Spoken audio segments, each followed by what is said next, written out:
We're in a period right now that gender scholars have called the stalled gender revolution.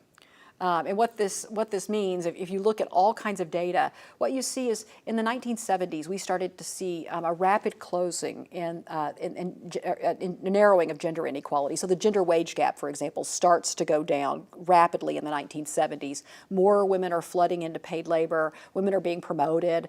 You get to the 1980s, progress is still being made, although it's a little bit slower. And by the time we hit the mid-90s, change is kind of flattened out. Okay, so things aren't getting worse, but we haven't seen a lot of progress in the move towards gender equality lately. So we're a bit stuck. And my take on that is the reason that we're stuck is that we haven't effectively changed work enough to accommodate who's actually in our workplaces today. And that once we do that, we're going to see a jump start towards the move towards more gender equality.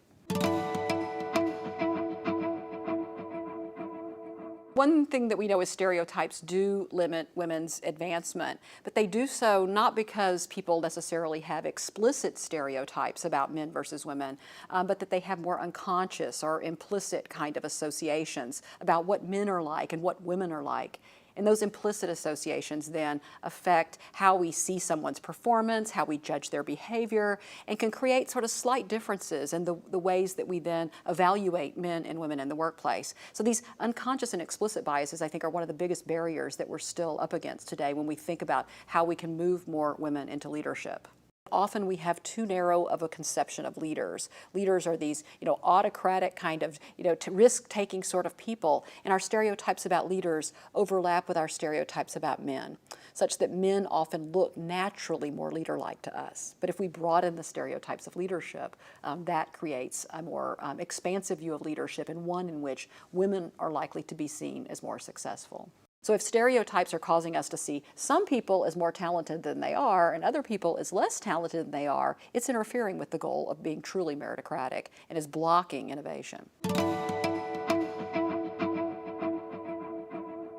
What ways can we introduce policies and procedures and tools into the workplace that cause people, once stereotypes creep into their head, to be aware of that and stop and move beyond the stereotype? So the goal is, rather than relying on some stereotype about how men and women are, we would instead have some sort of procedure in place that would allow us to more effectively evaluate the true talents and abilities of people and therefore block the effects of bias on their judgments.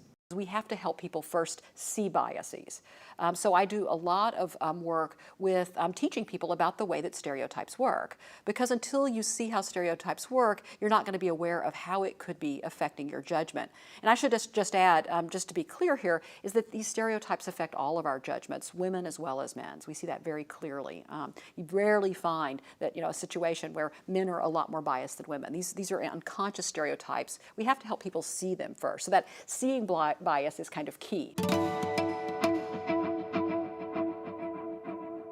One of the things that's been really encouraging to me in this work is how many really well-intentioned people there are out there, men and women, who want to get beyond bias. So the question is, can we help them do that? So what I've been doing is working with a lot of different companies to help them create tools. And so we have some ideas about the kinds of things that work in general. So for example, we know that when people have clear criteria for, say, a promotion decision that's very clearly articulated, and they read and study that criteria before they evaluate job applicants, stereotypes are much less likely to affect their judgments. One thing that we notice that when people are making decisions is sometimes the criteria they use to judge people will shift around depending upon whether they're evaluating a woman or a man. So a great example that comes from psychology shows that when people were evaluating psychology faculty, they were way more likely to say, well, I would need to see if she was a good teacher before I could hire her.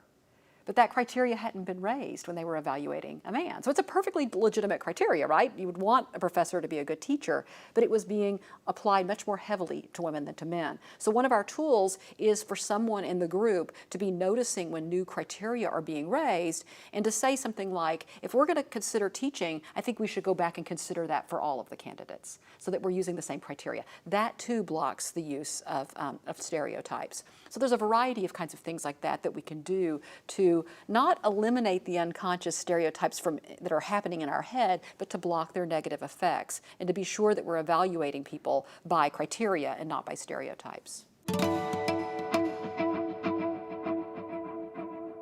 Imagine a company wants to say, do better on its diversity and inclusion indicators, and the CEO comes out and says, this is one of our main priorities, and we're really going to work hard on this. And that's great. To have that kind of support from the top is essential.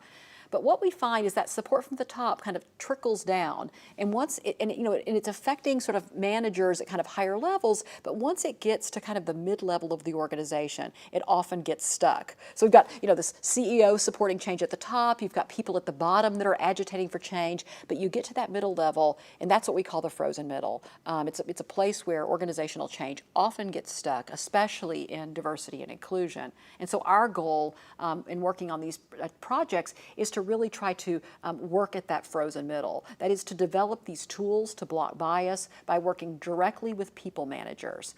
And by working directly with people managers, what we're hoping to do is enlisting them in the support of creating the tools helps create buy-in at that level where change otherwise gets stuck. There's something that's actually really quite easy to do, and that is we can share the accomplishments of other women in our networks at work. One thing that we know is that stereotypes cause women to be seen as less competent than they actually are, and that's what limits women's advancement. Women can't fix this problem themselves, right? You can't, as a woman, if people aren't noticing your accomplishments, you can't just say, I'm brilliant, for example. There'll be all kinds of backlash directed at you. But one thing that we can do is tout other women's accomplishments. So I think being very mindful of giving attention to the accomplishments of women in the organization is hugely important. So individuals can do this, organizations as well, I think, announcing through department newsletters and things like that the accomplishments of their women employees are crucially important for raising those women's status and for starting to fracture the stereotypes that we have that are leading us to cause us to see women as less competent than they are.